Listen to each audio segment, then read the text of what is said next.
Welcome back to Geelong in the 2020 Worlds. We're in a 1 hour postponement today on Monday, the first day of racing, so a little auspicious start. But we're going to be kicking off a mini-series on the 20th anniversary of the 49er in the Olympic Games. So that was the 2000 Sydney Games, right? Correct.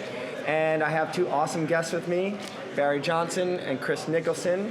And we'll get started. They've been involved in the class for an awful long time, so let's find out about it. Chris, what's your connection to the class? I first started sailing basically a year or so after it was accepted as an Olympic boat. Is that 96?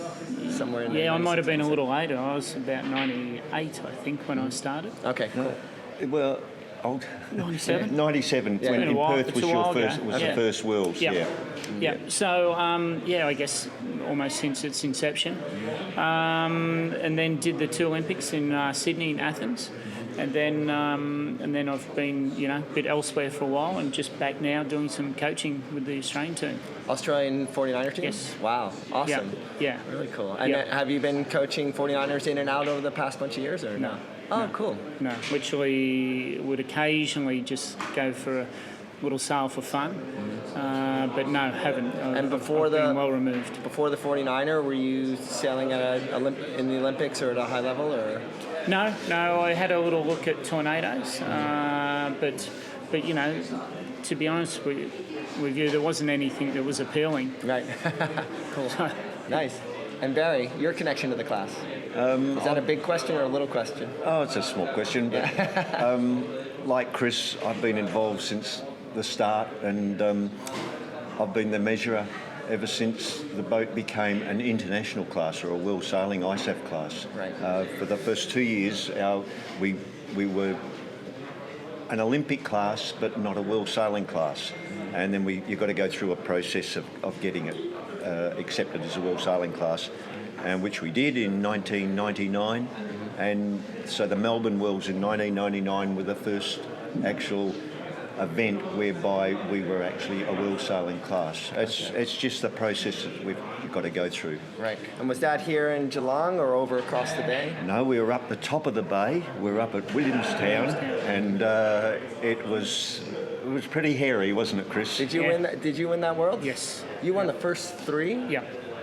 3? Yeah. That's awesome. Yeah.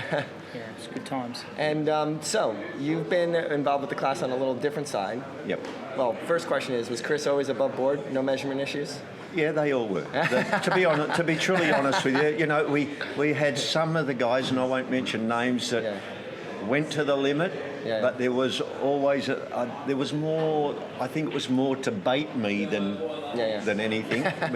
In the early days, well, my wife, who's downstairs, used to say that my fuse was about that long. And there was a few that would bait us quite well, and I think Chris knows who we're talking about here. Well, let's move on to because of both of you have been in the class the entire time as a sailor, as an administrator, and so maybe if you can pick a moment either for yourself that is really memorable involved with the class, or that you think it was a really memorable moment that you were either observant to or a part of, that was really special for those boats in the world of sailing.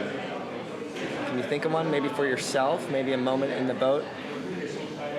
Oh, for me, I think that moment was actually winning the Worlds down here in Melbourne. 99. We were neck and neck, and by that time, a lot of teams had really developed to a high level, and we had a lot more people competitive. At the first Worlds, there weren't as many. Right. There was a lot of boats there. As deep. Yeah, there was a lot of boats there, but the actual, the depth of fast teams wasn't very high. And they were hard to sail. Right out of the box. Yeah, and the boats weren't, the boats are pretty refined now and quite pleasant to sail compared to then. They were, a little ropey and, but it was also 20 years ago. So who were you sailing with at that World? In these Worlds, it was with Ed Smythe.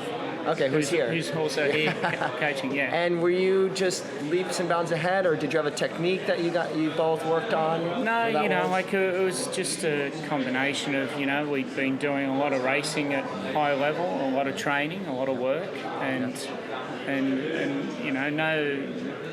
really the game hasn't changed that much in terms of what's required for people to win in terms of discipline and their work ethic.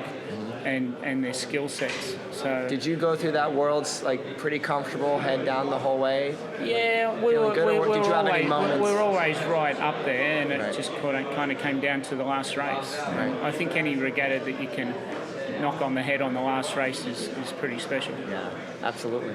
And how about you, Barry? You told me a couple pretty poignant stories. Oh, look, one that will ever live with me was when I was working, and I used to ride my bike to work, and where I live in Perth, because you go around the river, and I can always remember going back to prior to the Worlds in '97. Is that the first Worlds? The first Worlds, and we had coloured boats in those days, and there was a particular red boat that was always upside down, always at the top of up towards Perth water. And I used to laugh, and I used to call to the boys from the shoreliners on the bike because they were that close, and Chris knows the area that I'm talking about.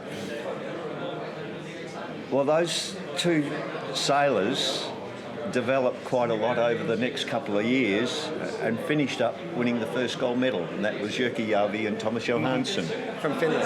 From Finland. Yeah. But in '97, and as I said, it sticks in my mind, I'd be riding home every night, and when the boat came up, there was so much mud in the bottom, like on the bottom of the floor of the river, and the sails in those, and it was a pointy head sail, Yeah. you know, Yeah. and it was full of mud, and the odour of it was terrible, wasn't it?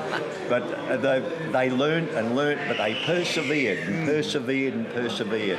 And Thomas was a world champion in the laser, and Jyrki had spent a lot of time sailing at the top level in the 470. But this was a totally different boat. Yeah. And I think, and Chris might correct me here, but I think with Australians and New Zealanders both sailing skiffs and knowing how to sail skiffs, that was a big advantage.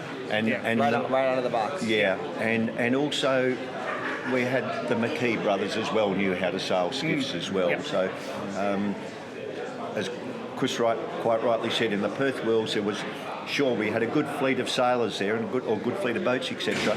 But there was a distinction, very much so, for those that could sail and those that, because it is a difficult boat to sail, difficult boat. Now let's good fun. Let's fast forward to today. Besides maybe Pete and Blair, the New Zealanders, that they don't seem like they're leaps and bounds ahead of everyone, right? I mean, what's your observation, the way the 49er fleet is mixed right now? Well, I saw the Oceanic Regatta last week, and they're not leaps and bounds, but they're always there. Right. Always. Every single time they're always there in the last three. So, which on the law of averages kind of means they're almost leaps and bounds ahead. Yeah. So, they're,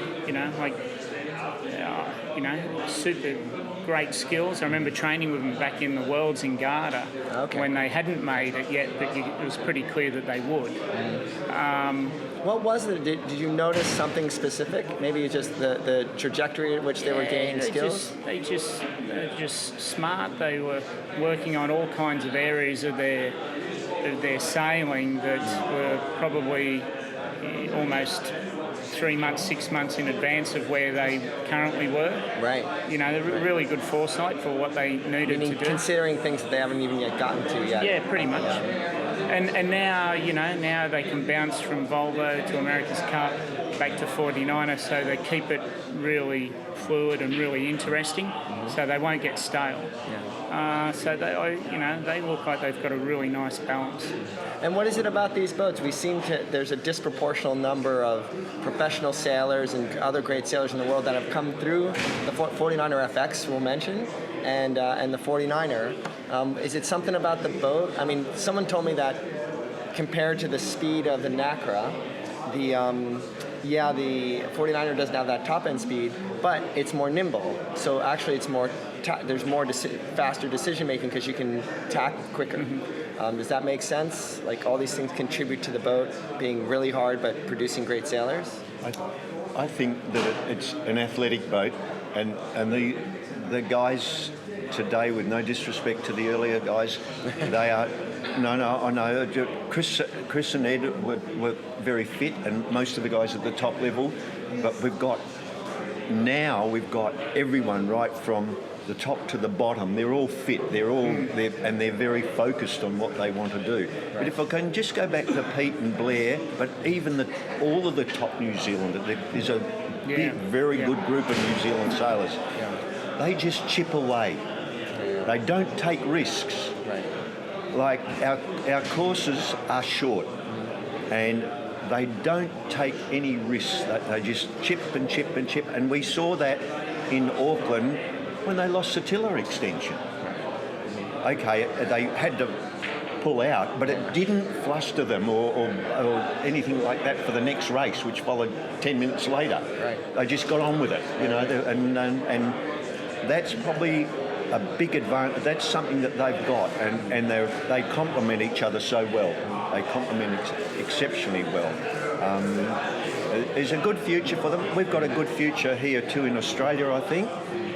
But we're a much broader country in whereby we've got good teams on Western Australia, we've got good teams in New South Wales, and it's trying to get them all together. Yeah. Whereas the New Zealanders are all at Royal Akarana, and they're all training together and sailing together continually. So they've got that plus there. It's nice to see that there are so many even smaller nations. The Scandinavian nations are making, like Finland wins the first Olympic gold. Yep. And a lot of small nations seem to be group training, you know, to mitigate those kind of things. So last question, let's look to the future. 20 years ago, you said they had more pinnier mains, right? Narrower top mains. Yep. The class is still here and crazy strong. It's a very important class in the world of sailing for producing sailors. And it doesn't look 20 years old. So what do we think for the future? Just fingers crossed there's no end in sight for this class in the Olympics? Well, it was pretty significant 20 years ago for the 49er to come in. You know, the first skiff in the Olympics and the best looking boat, and it's pretty much maintained that position since. I guess what we see from then to now is the FX women's. Right. And that, you know, like it was the first time I really got to see it close hand last week at the Oceanics. Yeah. The level that the women are at to sail, to push these boats around the track is really impressive. Yeah. Cool. Super high level. And I remember at the time people would say, "Oh, it's going to be too hard for them," but it's not. You give them the challenge, and it's no problem. Awesome. It's very impressive. Cool. And go ahead. Yeah, I think the future is good. I don't think there's much more to do on the boat. To be honest with you, in terms of updating or improvement. There's the old saying: if it's not broken, don't try and fix it. and really, I have to be perfectly honest here, talking from a technical side. The liaison between Ovingtons and Mackay's, who are the two builders, is great. If there's a problem at the Mackay factory or the Ovington factory, they complement each other and they work together and you know, we go through the whole data and that we took from here or from New Zealand and there's not a lot of difference in weights and that. It's the guy hanging onto the tiller and the guy that's hanging onto the sheets. That's at the front of the guy, and if they can just stay focused, the boat doesn't need any more done to it, I don't believe. That's awesome. Well, I'm really excited to talk to other people, see what they share with us from the early days. It's just awesome to see how the boats progress, and more importantly, how the sailors have used the boat to progress. So, but we're going to see if the breeze picks up, or it goes down actually. But we're going to have a great rest of our week, and we'll be back later on when racing's finished. So, thanks so much, guys.